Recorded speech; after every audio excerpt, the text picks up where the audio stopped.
Hello दोस्तों, आप सभी का स्वागत है हमारे YouTube channel when with Arun पे। दोस्तों आइए आज हम हिंदी भाषा का अध्ययन करते हैं।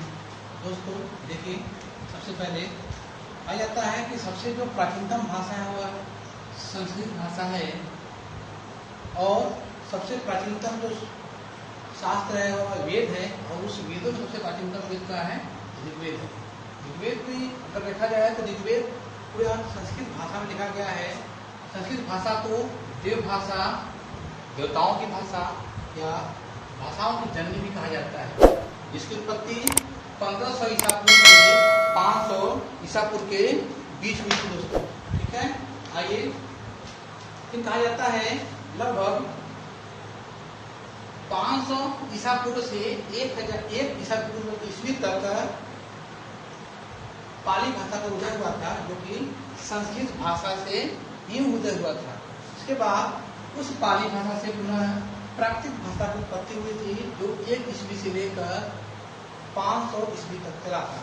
उसके बाद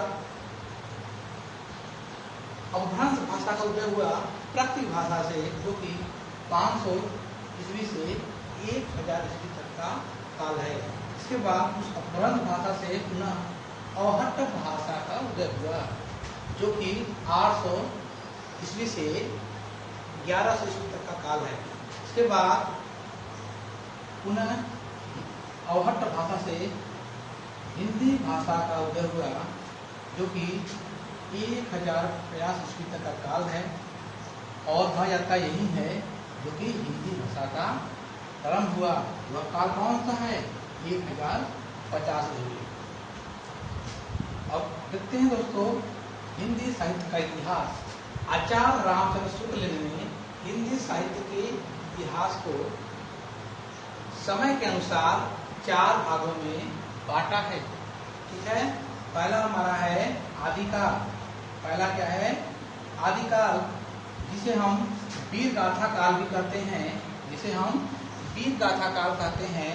इसका समय है 1050 ईस्वी से लेकर 1350 ईस्वी काल को हम क्या कहते हैं?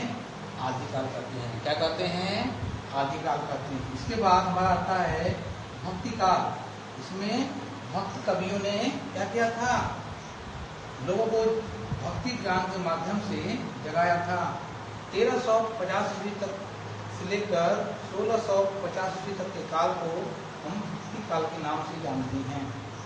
इसके बाद हमारा है रीतिकाल, जो कि 1650 से लेकर 1850 तक के काल को हम रीतिकाल के नाम से जानते हैं। इसके बाद हमारा है आधुनिक काल।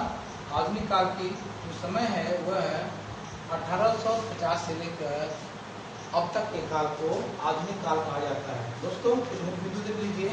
कहा जाता है हिंदी के सबसे पुराने जो है गद्य लेखक, हिंदी के सबसे जो पुराने गद्य लेखक वह बाबा गुरु गोरखनाथ थे। बाबा गुरु गोरखनाथ थे, जिनका समय है 343 ईसा पूर्व का। ठीक है, यह मान्यता मिश्र बंधु ने कर दिया था। यह मान्यता मिश्र बंधु ने कहा था कि हिंदी के सबसे जो पुराने गद्य लेखक हैं बाबा गोरखनाथ। इसके बाद नाथ साहित्य के आरंभकर्ता भी कौन है? बाबा गुरु गोरखनाथ हैं। ठीक है, आइए दोस्तों अब राजभाषा के रूप में हम हिंदी का विकास देखेंगे। राजभाषा के रूप में हम हिंदी का विकास देखेंगे। देखिए, कहा जाता है कि भारत के लिए हिंदी भाषा का नाम सर्वप्रथम पंडित मदन मोहन मालवीय ने ही सुझाया था। क्या क्या था? भारत के लिए हिंदी भाषा का नाम सर्वप्रथम पंडित मदन मोहन मालवीय ने ही सुझाया था और संविधान सभा में हिंदी को राजभाषा का प्रस्ताव गोपाल स्वामी आयंगर ने प्रस्तुत किया था। ठीक, संविधान में हिंदी को 14 सितंबर सन 1949 संविधान सभा में 14 सितंबर सन 1949 को मान्यता दी गई और इसीलिए प्रत्येक वर्ष हर वर्ष 14 सितंबर को हिंदी दिवस के रूप में मनाया जाता है। एक संविधान के अनुच्छेद 343, संविधान के अनुच्छेद 343 के तहत संघ की राजभाषा हिंदी होगी। संविधान के अनुच्छेद 343 के तहत यह प्रस्ताव है कि संघ की जो राजभाषा वो क्या होगी, हिंदी होगी, और जो लिपि होगी वो क्या होगी, देवनागरी लिपि। ठीक, 343 के तहत यह प्रस्ताव है कि संघ की जो राजभाषा होगी वह क्या होगी, हिंदी होगी, और जो लिपि होगी क्या होगी, वह देवनागरी लिपि होगी। ठीक, इसके बाद देखते हैं दोस्तों अनुच्छेद 344 के तहत, अनुच्छेद 344 के तहत प्रथम राजकीय भाषा आयोग का गठन 1955 में भारत के तत्कालीन राष्ट्रपति डॉक्टर राजेंद्र प्रसाद ने बाल गंगाधर खेत की अध्यक्षता में किया था। इसके बाद अनुच्छेद 350(1) के तहत प्राथमिक स्तर पर मातृभाषा में शिक्षा का उल्लेख है। अनुच्छेद 350(1) के तहत प्राथमिक स्तर पर मातृभाषा में शिक्षा का उल्लेख है कि बच्चों को मातृभाषा में शिक्षा दी जाएगी। ठीक, किसी भी देखते हैं किसी भी भाषा को संविधान की 8वीं अनुसूची में, किसी भी भाषा को संविधान की 8वीं अनुसूची में शामिल किया जाता है। ठीक है, संविधान के प्रारंभ में केवल 14 भाषाओं को ही राजकीय भाषा की दर्जा प्राप्त था।